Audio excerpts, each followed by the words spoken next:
నమస్తే, నేను సిరి. పులివెందులలో క్యాంప్ ఆఫీస్లో అయితే ప్రజా దర్బారు నిర్వహించారు వైఎస్ జగన్ గారు. సో దాంతో అక్కడ ఇంకా కూడా ప్రజలు అక్కడికి వచ్చి సమస్యలు చెప్పుకుంటే బిల్లుల గురించి మాట్లాడుతుంటే, ఇంకా ఏంటన్నా బిల్లుల గురించి మాట్లాడతావు, నేను ఇంకేమైనా సీఎమ్మా అన్నట్టుగా జగన్మోహన్ రెడ్డి గారు మాట్లాడడం జరిగింది. ఎందుకంత అసహనం, అసలు ఏం జరిగిందనే అంశాన్ని మనకు వివరించడానికి మనతో పాటు ఉన్నారు TDP official spokesperson Suryadevara Latha గారు. నమస్కారం మేడం. నమస్తే. మనం ఇప్పుడు చూస్తుంటే జగన్మోహన్ రెడ్డి గారు ఇంకా ప్రజల పట్ల అంటే తను ఓడిపోయానని ఇంకా బాధపడుతున్నారా, లేకపోతే తను ఏదైతే చేయాలనుకున్నారో అది సరిగ్గా చేయలేకపోతున్నారా ఏంటి అంటే ప్రజలు ఏదైతే బిల్లు గురించి మాట్లాడుతున్నారో ఈ రోజు మనం చూస్తుంటే ప్రజా దర్బార్ నిర్వహించారు అక్కడ పులివెందుల్లో. అక్కడ ప్రజలు చాలా మంది వస్తున్నారు. అక్కడ తోపులాట కూడా జరిగింది, కొంతమంది గాయాలు కూడా జరిగినాయి. ఆయన కూడా ఎందుకు జగన్మోహన్ రెడ్డి గారు ఇట్లా ఉన్నారు, ఇంకా ప్రజల్లో మమేకం అవ్వకుండా సరిగ్గా మాట్లాడకుండా బిల్లు గురించి మాట్లాడుతుంటే ఇంకా ఏంటని ఆయన సీఎం అని మాట్లాడడం, సో ఇదంతా ఎలా చూడాలంటారు? అంటే జగన్మోహన్ రెడ్డికి అక్కడికి వెళ్ళాక పులివెందులు వెళ్ళినప్పుడు ఎవరైనా సరే ప్రజలు అక్కడ ఆ నియోజకవర్గానికి ఆయన ఎమ్మెల్యే, ఆయనకు బాధ్యత ఉంది. అక్కడ వచ్చిన వాళ్ళది కష్ట సుఖాలు వినాల్సిన బాధ్యత ఉంది. నేను సీఎంగా ఉంటేనే నేను చేస్తాననే దానికి లేదు కదా. సో వాళ్ళు ఏ అవసరంలో ఉన్నారు, ఏంటి వాళ్ళ బాధలు ఏంటి. సో నువ్వు రేపు పొద్దున నువ్వు అధికారంలో లేకపోయినంత మాత్రాన నువ్వు అసెంబ్లీకి వెళ్ళినప్పుడు నీ నియోజకవర్గం సమస్యలు నువ్వు చెప్పగలుగుతావు కదా. నువ్వు అసెంబ్లీకి వెళ్తేనే కదా సో నీ నియోజకవర్గంలో ఇబ్బందులు పడుతున్న వాళ్ళ సమస్యలు నువ్వు తీసుకెళ్ళగలుగుతావు. సో ప్రజలు అడుగుతారుగా, ఆబ్వియస్లీ ఎవరైనా అడుగుతారు. అడిగినప్పుడు వాళ్ళది నువ్వు సాల్వ్ చేయాల్సిన బాధ్యత ఒక ఎమ్మెల్యేగా నీకు ఉంటుంది. నువ్వు ఎమ్మెల్యేగా స్థానాన్ని నువ్వు ఫిల్ఫిల్ చేయలేకపోతున్నట్టే కనపడుతుంది ఇక్కడ. ఎందుకంటే నీ వైఫల్యం పక్కా కనపడుతుంది. ఎందుకంటే నువ్వు అసెంబ్లీకి వెళ్ళట్లేదు కదా.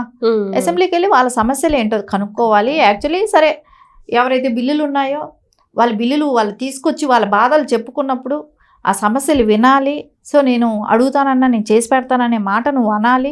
నిన్నమ్మే కదా వాళ్ళ బిల్లులు వాళ్ళు ఖర్చు పెట్టారు. సో ఆ బాధ్యత నీకు ఉంటుంది కదా. నీ సొంత నియోజకవర్గం జనాలే కదా వాళ్ళు. అంటే పులివెందులు అనేది మీ కంచుకోట అంటారు. ఆ కంచుకోటలో ఉన్న ప్రజల బాధ్యతలు పట్టించుకోవాల్సిన బాధ్యత ఉందా లేదా? నువ్వు వినటానికే అసహనం వ్యక్తం చేస్తే వాళ్ళు ఎవరికి చెప్పుకుంటారు? నీకు చెప్తున్నారు. నువ్వు ఆ సమస్యలు తీసుకొని వచ్చి అసెంబ్లీకి వచ్చి వాళ్ళ బాధలు ఏంటో వివరించి వాళ్ళ బిల్లులు క్లియర్ చేసే విధంగా నువ్వు పోరాడు. నేను ఇలా తీసుకొచ్చాను, నేను వెళ్ళి అడిగాను, ఇవ్వలేదనే సమాధానమైనా వాళ్ళకి చెప్పడానికి ఉంటుంది కదా. నువ్వు అది కూడా చేయట్లేదు. అంటే నీకు ఒక అహంభావం. నేను అడగటం ఏంటి, నేను వీళ్ళ సమస్యలు తీసుకెళ్ళి నేను వాళ్ళని రిక్వెస్టింగ్గా మాట్లాడటం ఏంటి అంటే ఇక్కడ ఆయన ఈగో, అక్కడ మెయిన్ ఇక్కడ కనపడేది ఈగో కనపడుతుంది. సో ప్రజల బాధలు నీకు కనపడడం లేదు, ప్రజల సమస్యలు నీకు కనపడటం లేదు. ఇలాంటి వ్యక్తి ఆ పాదయాత్ర చేసి నేను మళ్ళా ప్రజల్లోకి వెళ్తాను, ప్రజల దగ్గర నేను సమస్యలు కనుక్కుంటానంటే ప్రజల దగ్గర నువ్వు సమస్యలు కనుక్కొని 5 ఏళ్ళు వాళ్ళని పట్టించుకోవా? ప్రజా సమస్య తెలుసుకొని దాని గురించి నువ్వు అసెంబ్లీలో పోరాడాల్సిన విషయం నువ్వు మాట్లాడకుండా నేను వాళ్ళ విషయాలు నేను ఏమీ పట్టించుకోనన్నట్టే చెప్తున్నావు. ఇప్పుడు అక్కడ మీరు మళ్ళీ ఇప్పుడు ఈ టైంలో మీరు బిల్లులు తీసుకురావడం ఏంటి అని అంటున్నావు. అంటే నువ్వు గెలిచిన తర్వాత ఈ 5-6 నెలల్లో ఇప్పుడు నువ్వు క్రిస్మస్ అని వెళ్ళావు పులివెందులకి, లేకుంటే వెళ్ళేవాడివి కాదేమో. అందుకే అక్కడ ఉన్న ప్రజల్లో ఎలా అనిపిస్తుందంటే ఈయన వచ్చాడు కాబట్టి మనం ఇప్పుడే ఈయనతో సమస్యలు చెప్పుకోవాలని తోపులాట స్టార్ట్ అవుతుంది. మళ్ళీ ఎప్పుడు వెళ్ళిపోతాడో తెలియదు. అటు నుంచి అటే బెంగళూరుకి వెళ్ళిపోతాడు, అల్హంకా ప్యాలెస్కి వెళ్ళిపోతాడు. సో అది మధ్యలో ఉంది కాబట్టి పులివెందుల అక్కడికి రావటం మళ్ళీ బెంగళూరు వెళ్ళటం ఇది పరిపాటి. సో ఎప్పుడు ప్రజా సమస్యలు వినటం లేదు. అందుకని వాళ్ళలో తోపులాటే కానివ్వండి, ఒక నిరుత్సాహం కానివ్వండి, వాళ్ళు రాళ్ళు ఇసిరారు అనటమే కానివ్వండి, ఈ రకమైన ఫ్రస్ట్రేషన్ ప్రజల్లో పులివెందుల ప్రజల్లో నుంచి బయట వస్తుంది. సో వాళ్ళకి గాయాలు అవ్వటమే కానివ్వండి. ఎందుకు ఒక ఎమ్మెల్యేని కలవటానికి, ఎమ్మెల్యేగా ఒక నియోజకవర్గం చాలా చిన్నది, నియోజకవర్గమే ప్రజలే కదా, రాష్ట్ర ప్రజలందరూ కాదు కదా. సో వాళ్ళని ఒక లైన్ పద్ధతిలో కలిసి మాట్లాడలేవా? వాళ్ళ బాధలు వినలేనంత నిరుత్సాహం నీలో ఎందుకు ఉంటుంది? అంత ఫ్రస్ట్రేషన్ ఫీల్ అయిపోతున్నావు ఏంటి? నేను సీఎం కాదు కదా. సో వాళ్ళకి ఇవ్వాలిగా టైము. ఇదిగో ఈ రోజు కాకపోతే, ఈ గంట కాకపోతే నేను 2 రోజులు ఉంటాను, మీ అందరి బాధలు వింటాను అనే మాట భరోసా అయితే ఇవ్వాలిగా నియోజకవర్గం ప్రజలకి. అది లేదు అక్కడ. అందుకే ప్రజల్లో కూడా ఎలా అయిపోతుందంటే వెళ్ళిపోతాడేమో, ఎవరు ముందు తోసుకుపోతే వాళ్ళు మాట్లాడతామేమో, ఇంకా కడుపు మండి వాళ్ళు ఏదైనా రాళ్ళు కొట్టడమో, అద్దాల పగలు కొట్టడమో ఇలాంటివి చేస్తున్నారేమో. ఇవన్నీ జరుగుతున్నాయి కదా. సో ఆయన అనేది ప్రజల కోసం కాదు, ఆయన ఎంతసేపు నేనేంటి అనే ఒక దీనిలో ఉన్నాడు. ఆయనకున్న అహం మూలానే ప్రజలైనా ఇబ్బంది పడాల్సిందే, కుటుంబమైనా ఇబ్బంది పడాల్సిందే, ఎవరైనా ఇబ్బంది పడాల్సిందే. అంటే ఇక్కడ చూస్తుంటే ఇంకొక విషయం కూడా ఏంటంటే, ఎందుకు ఇంకా సజ్జల చేయబట్టి అంటే ఈ పార్టీ కార్యకర్తలే మాట్లాడుతున్నారు. ఇప్పుడు పులివెందుల ప్రజలు కూడా అసలు వైసీపీ ఓడిపోవడానికి సజ్జలనే కారణం అంటే, మళ్ళీ ఆయన తీసుకొచ్చి ఒక ఏమంటారు సెక్రటరీ పోస్ట్ ఇవ్వడం ఏంటి, పార్టీ సెక్రటరీ పోస్ట్ ఇవ్వడం ఏంటి అనేది కూడా వాళ్ళు క్వశ్చన్ చేస్తున్నారు. ఎందుకు ఇంకా జగన్మోహన్ రెడ్డి గారు సజ్జల రామకృష్ణారెడ్డిని ఎందుకు పక్కన పెట్టుకున్నారు అసలు? అంటే ఇప్పుడు ఇక్కడ మనకు ఒకటే పులివెందుల ప్రజల్లో కూడా అదే ఇది కనపడుతుంది, అదే మాట వాళ్ళు కూడా చెప్తున్నారు. ఎందుకు సజ్జల గారికి అంత ఇంపార్టెంట్ ఇస్తున్నారు అనేది. ఇక్కడ ఎప్పుడైతే అధికారం వచ్చిన తర్వాత 2019లో అధికారం వచ్చిన తర్వాత నుంచే సజ్జల గారి ఇంపార్టెన్స్ పెరిగింది. సో అప్పుడు ఏంటంటే అప్పటి వరకు భారతి గారు, షర్మిల గారు వీళ్ళ కుటుంబ సభ్యులందరూ కలిసి ఉన్నట్టు, అంటే వాళ్ళ లోపల ఎలా ఉన్నాయో తెలియదు కానీ బయట అయితే కనపడటం అట్లాగే ఉండింది కాబట్టి వాళ్ళు కూడా కలిసి ఉన్నారేమో, వాళ్ళు కూడా నమ్మారేమో మనతో బాగానే ఉన్నాడు అని షర్మిల గారు నమ్ముండొచ్చు మేబీ.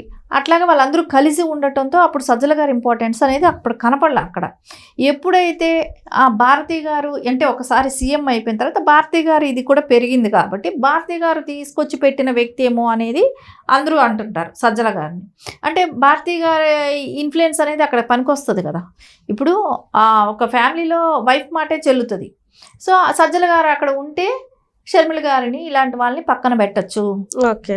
సో వేరే వాళ్ళు ఉంటే మళ్ళా వాళ్ళ వైసీపీలోకి మళ్ళీ అదే జగన్ గారి మదరే కావచ్చు, వాళ్ళ సిస్టరే కావచ్చు, మళ్ళీ వాళ్ళు ఎంటర్ అయిపోతారేమో అనే ఉద్దేశంతో ఆవిడ సజ్జల గారికి ఇంపార్టెంట్ ఇస్తుంది కదా.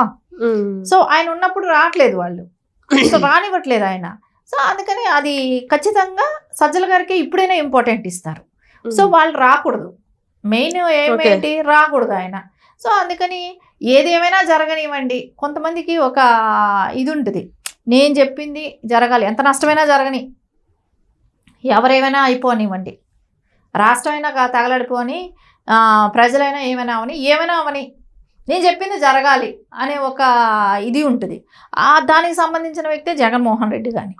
ఏది ఏమైనా ఎవరెక్కడ పోయినా కూడా అది కుటుంబ సభ్యులైనా కూడా నేను అనుకున్నది మాత్రమే జరగాలి, నేను అనే ఒక అహం ఉంటుంది. సో దానికి ఎక్కడా కూడా తగ్గరు అనమాట. నేను చెప్పిందే జరగాలి, నేనే దీనిలో సుపీరియర్, ఆ సుపీరియర్గా ఆయనే ఉండాలనుకుంటాడు. కాబట్టి ఎవరైనా సెకండ్ పర్సన్ అంటే రాజశేఖర్ రెడ్డి గారి సంతానం కింద షర్మిల గారు ఉంటారు కాబట్టి, సో ఆవిడ ఎక్కడ ఇదైపోతుందో, సో ఈ ఛాయలకి మన చుట్టుపక్కల ఛాయలకి రాకూడదు తను అనుకున్నప్పుడు అది కంట్రోల్ చేయగలిగే కెపాసిటీ సజ్జల గారికి ఉంది. సో అందుకని సజ్జల గారిని పక్కన పెట్టే ప్రసక్తే ఉండదు. సో ఎప్పుడు రాజకీయంలో జగన్మోహన్ రెడ్డి సజ్జల గారి మాటే వింటాడు. అంటే ఇప్పుడు చూసుకున్నట్టయితే అంటే ఎలక్షన్స్ రాకముందు కూడా మనం కొంచెం వ్యతిరేకత చూసాం ప్రజల్లో సజ్జల గారి మీద. ఆ వ్యతిరేకతతోనే ఇప్పుడు 11 సీట్లకి పడిపోయారు. ఇప్పుడు ఇంకా ఆయనని జగన్మోహన్ రెడ్డి గారు పక్కన పెట్టుకుంటే ఇప్పుడు వైసీపీ పార్టీయే ఇంకా కనుమరుగయ్యే అవకాశం ఉందేమో కదా, అది ఆలోచించుకోలేకపోతున్నారా మరి? ఇప్పుడు ఎలా అనిపిస్తుంది అంటే ఆ టైంకి వచ్చేటప్పటికి నేను ఏమైనా చేస్తానని అంటే ఇప్పటి వరకు ఏమన్నాడు, నేను అన్ని స్థానాలు గెలిచిపోతాను, నన్ను ఎవరు ఏమి ఆపలేరనే ఒక మొండితనం ఎట్లా ఉండిందో ఇప్పుడు కూడా అదే అనుకుంటాడు. సో వాళ్ళకి తీరా మొత్తం తగలడే వరకు వాళ్ళకి కనపడదు. సో వాళ్ళు అనుకునిందే జరుగుతుంది, అదే జరగాలి అనే ఒక దీనిలో ఉంటాడు. సో ఇప్పుడు కూడా ఆయన ఆలోచన అదే, నేను అనుకున్నదే జరుగుతుంది, అది జరగకుండా అది జరగటానికి ఎంతకైనా తెగిస్తారు. ఎగ్జాంపుల్ మనం చాలా చూసాం గతంలో, కోడికత్తి కావచ్చు, గులకరాయి కావచ్చు, బాబాయ్ హత్య కావచ్చు, ఇట్లాంటివి చూసాం. సో నెక్స్ట్ కూడా దీనికి మించి ఇంకేం ప్లాన్ చేసే అవకాశాలు అయితే స్పష్టంగా ఉన్నాయి. Right, thank you so much.